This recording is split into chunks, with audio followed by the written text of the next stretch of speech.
മുഖ്യമന്ത്രിക്ക് clean chit നൽകിയത് file പരിശോധിച്ച ശേഷമാണ്. ഒരു ഘട്ടത്തിലും CBI അന്വേഷണം വേണമെന്ന് വിജിലൻസ് ഡയറക്ടർ പറഞ്ഞിട്ടില്ല. അദ്ദേഹം പറഞ്ഞെന്താണ്, ഇത്തരം കേസുകൾ അന്വേഷിക്കാനുള്ള അധികാരം സംസ്ഥാന ഗവൺമെൻറ്റിനോ സംസ്ഥാനത്തെ കുറ്റാന്വേഷണ ഏജൻസികൾക്കോ ഇല്ല. ഫോറിൻ കോൺട്രിബ്യൂഷൻ ആക്ട് ഉൾപ്പെടെയുള്ള കാര്യങ്ങളുണ്ടെങ്കിൽ അത് അന്വേഷിക്കേണ്ടത് കേന്ദ്ര ഗവൺമെൻറ്റും അതോടൊപ്പം തന്നെ CBI കേന്ദ്ര ഏജൻസികളാണെന്നാണ് പറഞ്ഞത്. ആ കേന്ദ്ര ഏജൻസികൾക്ക് എന്തുകൊണ്ടാണ് അന്നത്തെ ഗവൺമെൻറ് വിട്ടുകൊടുത്തില്ലല്ലോ?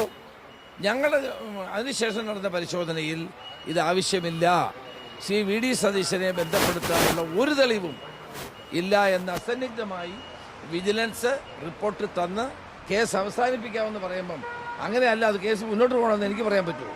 ഞാൻ പറയേണ്ട ആവശ്യമുണ്ടോ? ഞാൻ അങ്ങനെ ചെയ്യുന്നത് ശരിയാണോ? ആരുടെ കാര്യമുണ്ട്? കേസ് അവസാനിപ്പിക്കാമെന്നും വിജിലൻസ് ആംഗിൾ ഇക്കാര്യത്തിൽ ഇല്ലെന്നും വിജിലൻസ് ഡയറക്ടർ ഫയലിൽ എഴുതി എനിക്ക് അയച്ചു കഴിഞ്ഞാൽ ഞാൻ എന്താ സ്വീകരിക്കേണ്ടത്? എന്താ നടപടിയാണ് സ്വീകരിക്കേണ്ടത്? പിന്നെ ഇന്നലെ പാർട്ടി സെക്രട്ടറി ഗോവിന്ദ മാസ്റ്റർ പറഞ്ഞു വിസിൽ അടിച്ചു എന്ന് പറഞ്ഞു. വിസിൽ അടിച്ചു എന്നുള്ളത് ശരിയാണ്. ഇനിയും വിസിൽ അടിക്കാൻ പോവുകയാണ്. കുറ്റക്കാരും അഴിമതിക്കാരും വഴിവിട്ട കാര്യങ്ങൾ ചെയ്യുന്നവരെയൊന്നും ഈ ഗവൺമെൻറ് അംഗീകരിക്കില്ല. ഗവൺമെൻറ് അവരുടെയൊക്കെ പേരിൽ നടപടി എടുക്കുകയും ചെയ്യും. പക്ഷേ നിരപരാധികളാണെങ്കിൽ അവരെ വെറുതെയും വിടും. കുറ്റം ചെയ്യാത്ത ആളുകളെ ഒരു കാരണവശാലും വിജിലൻസ് ആംഗിൾ ഇല്ല എന്ന് അവർ തന്നെ പറയുന്ന കാര്യത്തിൽ എനിക്കങ്ങനെ കുറ്റക്കാരനാക്കാൻ പറ്റും. അപ്പോൾ MV ഗോവിന്ദൻ മാസ്റ്റർ വസ്തുത മനസ്സിലാക്കാതെയാണ് സംസാരിക്കുന്നത്. അദ്ദേഹത്തെ പോലൊരാൾ CPMൻ്റെ സംസ്ഥാന സെക്രട്ടറിയാണ്. വസ്തുതകൾ മനസ്സിലാക്കിയിട്ട് അദ്ദേഹം സംസാരിക്കുന്നതാണ് അഭികാമ്യം എന്നാണ് അദ്ദേഹത്തോട് എനിക്ക് പറയാനുള്ളത്. കോടതി പോന്നേ ഒരു കുഴപ്പമില്ല. അതെന്താ തെറ്റെന്താ? അദ്ദേഹത്തിൻ്റെ മണ്ഡലത്തിലെ ഒരു വെള്ളപ്പൊക്കം വന്ന് വീട് നഷ്ടപ്പെട്ടു പോയ പാവപ്പെട്ടവർക്ക് വീട് വെച്ച് കൊടുക്കാൻ ഇങ്ങനെയൊരു ഏജൻസിക്ക് പണം കൊടുക്കണമെന്ന് പറഞ്ഞാൽ എന്ത് തെറ്റാവുള്ളേ?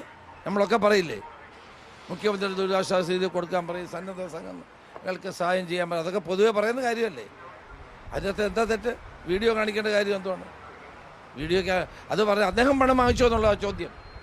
VD സതീശൻ്റെ അക്കൗണ്ടിലോ അദ്ദേഹം നേരിട്ടോ ഏതെങ്കിലും ഒരു ഘട്ടത്തിൽ വിദേശ സഹായം വാങ്ങിയോ എന്നുള്ളതാണ് ചോദ്യം. ആ ചോദ്യത്തിന് ഉത്തരം ഇല്ല എന്നുള്ളതാണ്.